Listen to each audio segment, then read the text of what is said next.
अस्सलाम वालेकुम दोस्तों। जी दही माशाल्लाह मासूम जो है तौफ़ीक़ अहमद हिन यार के छिन हुयो ऐं अॼु अल्हम्दुलिल्लाह असांजो लाड़काना मेडिकल सेंटर ते जो है ऑपरेशन करायो आहे ऐं तौफ़ीक़ अली माशाल्लाह बेहतरीन लगो पिया। तौफ़ीक़ अली कीअं ख़ुशि आहे बाबा?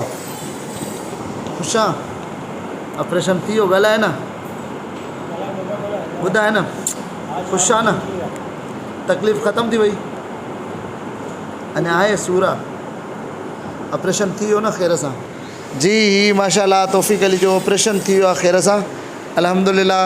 ही मेड़ जो हिकु मिस्किन पोरत जो ॿारड़ो जंहिंजो अॼु ऑपरेशन थी वियो, जंहिं ते अलाह जा लख एहसान। असांजो ख़िदमतूं रब पाक जी रज़ा जे लाइ आहिनि ऐं माशाल्लाह तौफ़ीक़ अहमद जेको आहे ही तमामु प्यारो ख़ूबसूरत बचिड़ो जेको आहे अॼु अल्हम्दुलिल्लाह इन छिन जी तकलीफ़ मां जेको आहे निजात हासिल कई आहे ऐं अलाह पाक हिन खे सिहत बि अता कंदो ऐं इंशाअल्लाह ताला ही वॾो थी मुस्तक़बिल जो मेमार पंहिंजे वालिदैन जी त ख़िदमत कंदो, पर इन उम्मीद सां ख़िदमत कंदो त पंहिंजे अहले इलाइक़ा जी बि ख़िदमत कंदो इंशाअल्लाह।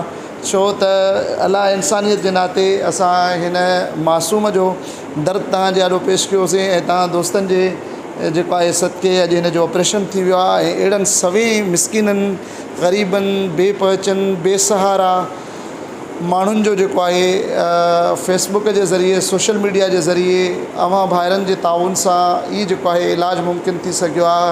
किन ते हज़ारे रुपया त किन जे मथां लखे रुपया ख़र्च थिया आहिनि।